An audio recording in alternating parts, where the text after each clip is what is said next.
The silence in the chapel seemed uncanny. A somber shade was cast over the parking lot by the clouds outside, which towered like dark sentinels. Inside, rows of grieving people sat in brittle stillness, bound together only by their common sorrow. At the front of the room, a neat reminder of the young man who died too soon, was the casket of Garrison Brown. His siblings were seated close to the front in a close row, their fists clenched in grief, their features drawn and pallid. Janelle, hardly able to keep herself together, sat between Gabriel and Savannah.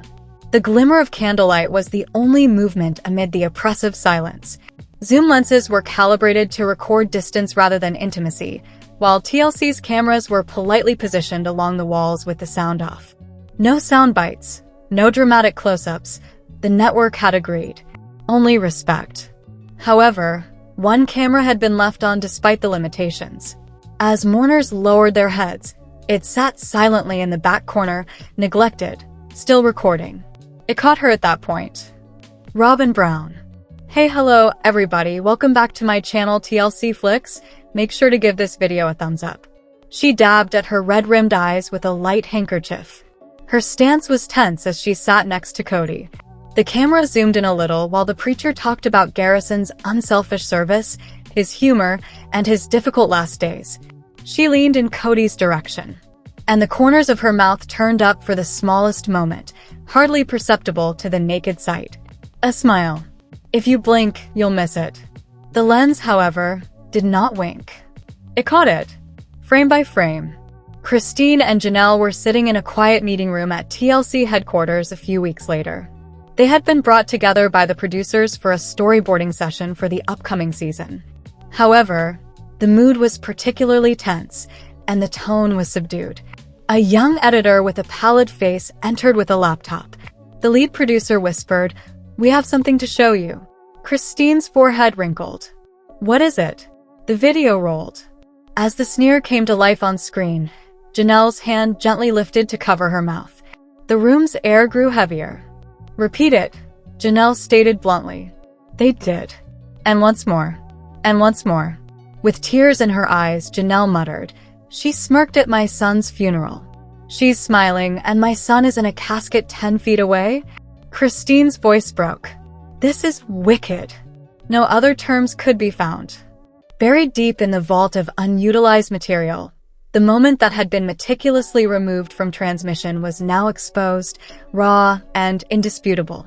Janelle was outside Robyn and Cody's house in Flagstaff the following day. She hadn't made a call beforehand. They hadn't been warned by her. She simply appeared. Startled, Cody opened the door. "Janelle, where is she?" Janelle walked past him and inquired, "Where is Robyn?" Already defensive, Robyn emerged at the end of the hallway with her arms folded. "What's happening?" "You grinned at the funeral for my son." Robyn squinted her eyes. "That is absurd." "I watched the video," Janelle yelled. "Don't tell me lies." Cody turned, perplexed. "What video?" Janelle's voice rose as she said, "The one TLC cut." You grinned as you glanced at Cody. Robyn's face changed from one of shock to one of something more sinister. Apathy. "What if I did?" "Quiet. Dead quiet." "You what?" With a raspy voice, Cody inquired. Robyn's arms were folded. "I was sick of taking the blame. Of playing the bad guy. Of those such as Garrison claiming that I ruined everything. Perhaps for once, I didn't give a damn about what people thought." "You were indifferent to his death," Janelle yelled. "I was concerned," Robyn growled. "However, I refused to cry in a theatrical manner. I'm not like you." Turning, Janelle took her phone out of her pocket and hit stop recording. Cody watched her leave. He remained silent. It began with the adult children having a private family conversation. The tape had been shown to Logan. Then Maddie. Hunter comes next. Then Gabe. Then it leaped platforms like wildfire. Reddit. TikTok. YouTube. Channels for commentary exploded. Uncut video of Robyn Brown smiling at Garrison's funeral leaked. Gabe and Maddie expressed their opinion. "She made fun of our sadness." Fans call for Robyn to leave sister wives. "He hated her for a reason," Gabriel wrote as the caption on a black and white picture of Garrison. Maddie sobbed as she went live on Instagram. I want the truth to be seen by everyone. She was able to smile at his funeral, but my brother didn't deserve what he endured. Grief is not that. That is cruel. In a rare statement on X, Logan, the family's peacekeeper, said, "She is no longer family to me." It was a full fracture. A few days later, TLC released a public statement. "We sincerely apologize for the suffering caused by the internal video release. Our goal was to maintain the dignity of a horrible occurrence, not to conceal the facts. We are currently discussing the show's future course with the Brown family. However, it was insufficient." Supporters started petitions. Sponsors withdrew. Existing viewers threatened to boycott unless Robyn was taken out of all next productions. Cody made an effort to control it. His eyes were sunken and puffy when he recorded a video for Instagram. "You're missing some context. You don't understand the anguish." Robyn didn't intend to, however. Nobody wished to listen to it. Both Robyn and Cody were unfollowed by Christine. Janelle formally complained to TLC. Even Mary, who is always tactful and cautious, posted a terrifying tweet. "The soul is revealed by grief. And some of us are left with none." Robyn disappeared from the spotlight. Her social media profiles were taken down. In the weeks that followed, she was only seen by paparazzi once, sporting sunglasses, holding Cody's arm, and being hurried into a courthouse. There were rumors of lawsuits, gag orders, and contract terminations. It was irreparable inside the Brown household. Cody's grown children had all turned against him. Not just because of the sneer, but also because of what it represented. Decades of emotional neglect, manipulation, and favoritism. Robyn had turned into the ultimate monster. Furthermore, Garrison's funeral, which was meant to be a time of healing, had ended up being the catalyst that pulled the final threads apart. Ultimately, everything was revealed by a single expression, a smug moment that was too quick for the eye and too honest for the soul. Furthermore, sister wives would never be the same. The house was filled with a type of stillness that permeated the walls. It was hollow, not simply quiet. Robyn sat on the edge of her bed, staring at her phone's darkened screen. All social media apps were removed. All of the elder children's contact threads were banned. She sensed it, though, even amid the silence. The nation, the family, and the globe were all watching, judging, condemning. The smile, the time, the publicity. Like a dream she couldn't wake from, it replayed itself in her mind. Like a hammer hitting glass, over and over. Cody was pacing in a tight circle downstairs, his hair unkempt, his eyes restless and red-rimmed. His phone was ringing nonstop with calls from TLC executives, emails from legal departments, and demands for interviews from media outlets. A reminder of the unraveling in each case. Robyn abruptly said, "No cameras," in a brittle voice from the stairway. Cody raised his head. "What? There will be no more filming. I am unable to do this. I am unable to." Her voice broke. "Cody, they're calling me a monster. Even your children." Cody's hands clenched. "They are more than just my children. They were also yours." "No," Robyn angrily said. "I never owned them. Not at all. And you are aware of it." She had never publicly acknowledged it before. Away from the cameras and the mayhem, Christine, Janelle, and Logan gathered in a booth in the corner. While drinking black coffee, Logan remarked, "She's unraveling. It's over, even though Dad is trying to keep it under control." Looking out the window, Janelle gazed. It was over already. However, this was the final straw. Across the table, Christine glanced. "We must speak with TLC. Together. We terminate it as we see fit." Logan gave a nod. "You believe the others will concur?" Janelle remarked. "They already are. Savannah, Gabe, Maddie, and even Hunter. They're worn out. They want the truth to be known. Not the spin. Not the changes. Just the facts." Christine leaned closer. "One final season." "No, Robyn. If Cody refuses to participate honestly, then no. Only us and our recovery." Days went by in a daze. Robyn stayed inside the home. She wouldn't film. Therapists were dispatched by TLC. They dispatched attorneys. A PR fixer was offered to her. She turned them all down. Then the door was knocked on. Not from a producer. Not from relatives. From a counselor appointed by the court.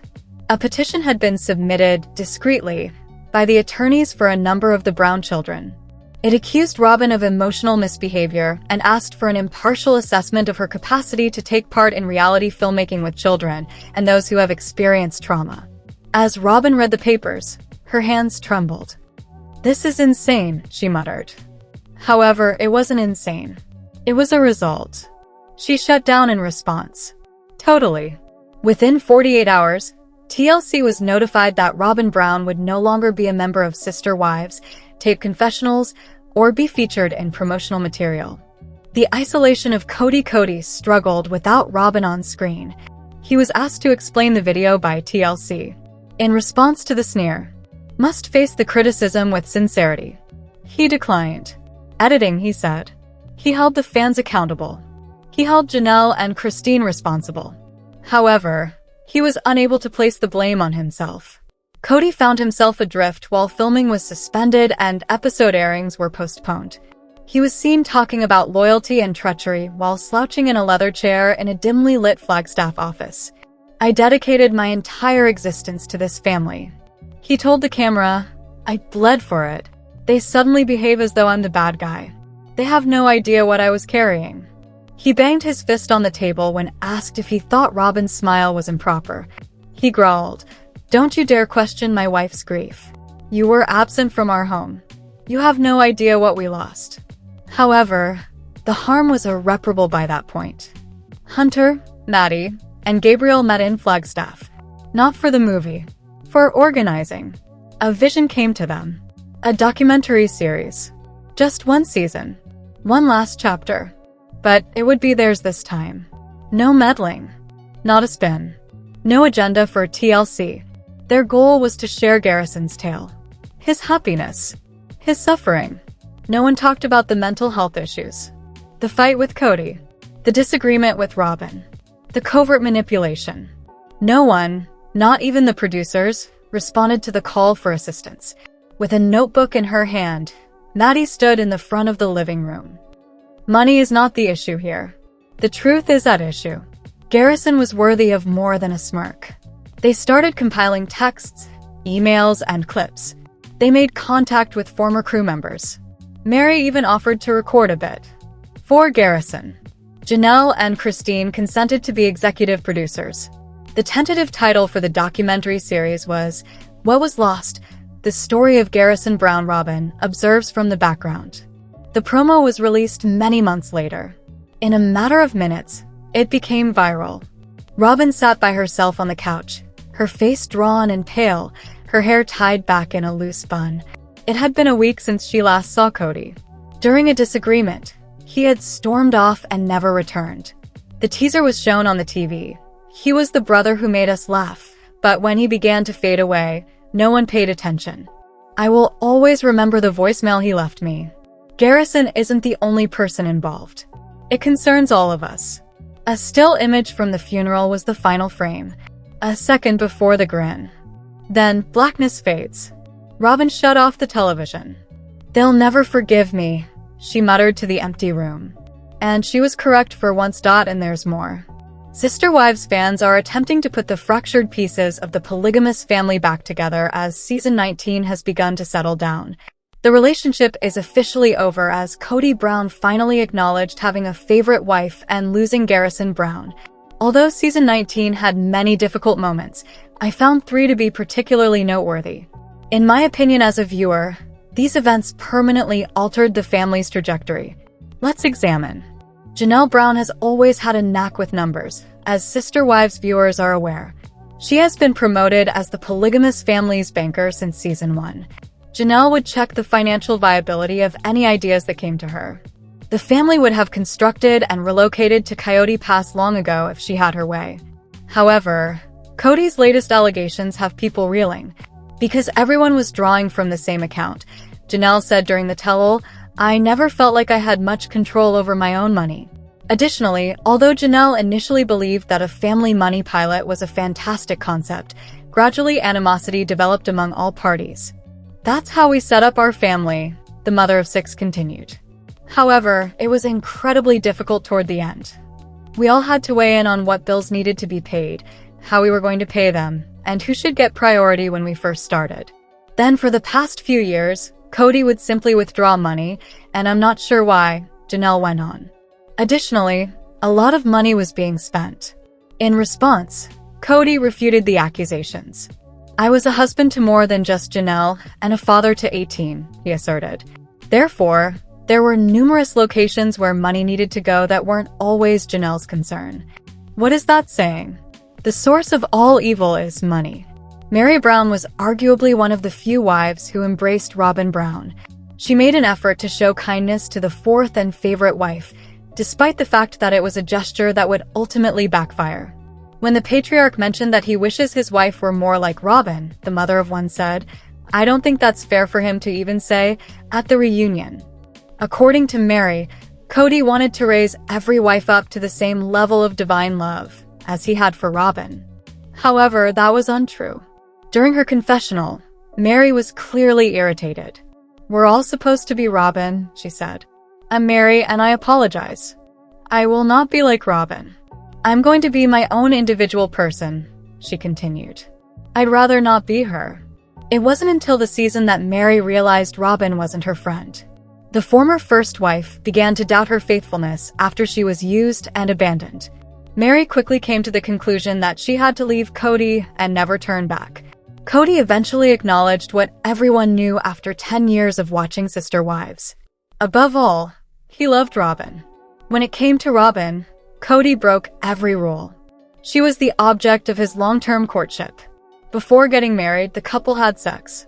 He stole kisses in stealth, and even assisted in choosing her wedding gown. Therefore, nobody was shocked when he ultimately admitted that he simply liked Robyn better. Simply relieved. Who would have thought that a luggage rack could cause such a stir?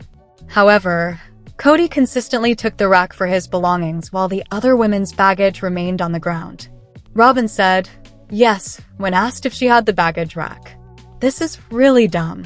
Did you not know that it was a pet peeve of theirs?" the host then inquired. Robyn replied, "I didn't know. I don't know, maybe I put my bags up there first. It's not really that huge." However, the remark was significant since it made it obvious that Cody was more concerned about Robyn. Because it demonstrated that she was aware of her position in the hierarchy, the mother of five's careless behavior only served to fan the flames. Let us know in your comments. And stay tuned by subscribing our channel to get more updates like this. Thanks everyone.